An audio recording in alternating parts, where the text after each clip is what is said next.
제가 만약 국민의 선택을 받게 된다면 가장 먼저 대통령이 지휘하는 비상경제 대응 TF를 구성할 것입니다.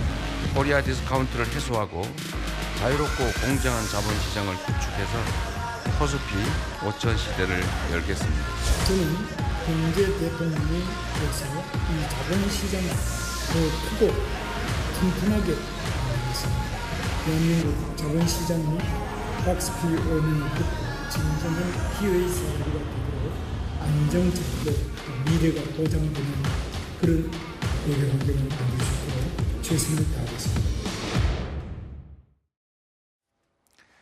새 정부 출범을 이제 바로 코앞에 두고 있죠. 그런데 이런 시점에서 국내 증시에 대한 장밋빛 기대감들이 쏟아져 나오고 있습니다. 증권사들이 올해 하반기에는 코스피 지수가 3,000선을 돌파할 것이다 라는 전망들을 내놓고 있는 건데요. 자, 긍정적이고 희망적인 이야기여서 참 좋습니다만 또 한쪽에서는요. 이렇게 너무 지나친 낙관론은 좀 경계해야 된다라고 지적하기도 해요. 일단 뭘 근거로 저렇게 장밋빛 전망을 쏟아내는 겁니까? 코스피 3,000이라니요.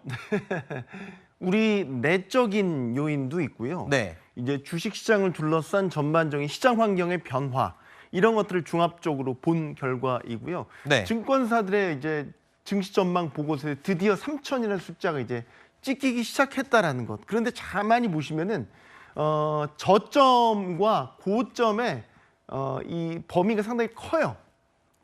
그러니까 증권사들도 3,000을 찍기 시작했지만 변수가 많기 때문에 네. 딱 부러지게 3,000이다 이렇게 얘기 못하고 네. 여러 변수를 감안하면 하단은 뭐 2,500, 상단은 그래도 잘하면 3,000까지 올라갈 것입니다. 네. 네, 저렇게 좀 폭넓게 잡고 있습니다. 예측의 범위가 너무 넓은데요. 그렇죠. 어떻게 네. 보면 좀 저게 전망의 의미가 있나라고 그러니까요. 생각이 들긴 하지만 어쨌든 3,000 숫자가 찍히기 네. 시작했다는 거. 그 가장 큰 근거가 국내적인 거, 국외인 거로 나눈다고요? 네. 일단 우리 안에서는 대선 일주일 남았지 않습니까? 네. 역시 새 정부가 들어서게 되면 어떤 후보든 다 공이 지금 증시 부양에 대한 의지를 갖고 네. 다양한 공약들을 내놓고 있지 않습니까? 어떤 정부가 들어서든지 증시 부양에 대한 의지는 똑같이 갖고 있다라는 네. 말이죠.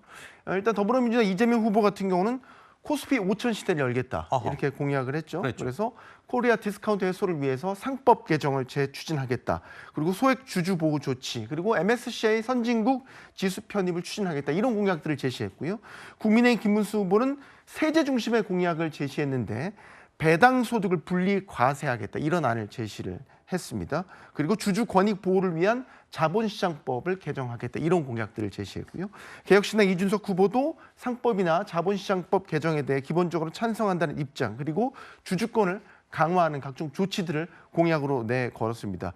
그러니까 새 후보들의 공약의 면면을 이렇게 들여다보면 강력한 시장의 호재로 작용할 가능성이 충분히 있다라고 보여집니다. 누가 되더라도 하여튼 증시는 부양하겠다라는 게 다 공통적인 거네요. 네, 그렇습니다. 뭐 사실 최근에 코스피를 비롯해서 계속 부침을 겪어왔었거든요. 네네.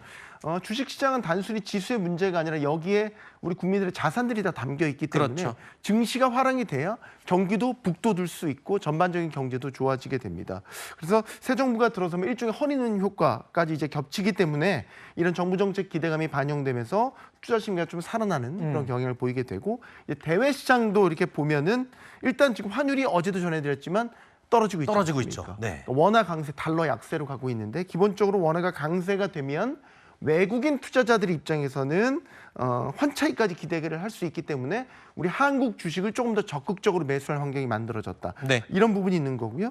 여기에다가 지금 워낙 강세면 금리를 내릴 수 있는 금리 인하에 대한 기대감도 살 수 그렇죠. 있습니다. 당장 목요일에 한국은행 금통위가 열리게 되는데 조금 더 워낙 강세로 인해서 금리를 내릴 수 있는 환경이 만들어졌다라는 분석 나오고 있죠. 네. 여기에다가 관세 협상 기대감, 관세 협상 타결 기대감이 여전히 살아 있다라는 것. 그리고 하나만 더 말씀드리자면 다음 달에 MSCI에 대한 재분류, 시장 분류 검토가 시작됩니다. 네. 우리나라가 선진국 지수로 가기 위해서는 일단 관찰 대상국에 포함이 돼야 되는데 그 사이에 여러 이제 환경들이 좀 바뀌면서 관찰 대상국에 포함될 가능성이 충분히 있는 그런 네. 상황입니다.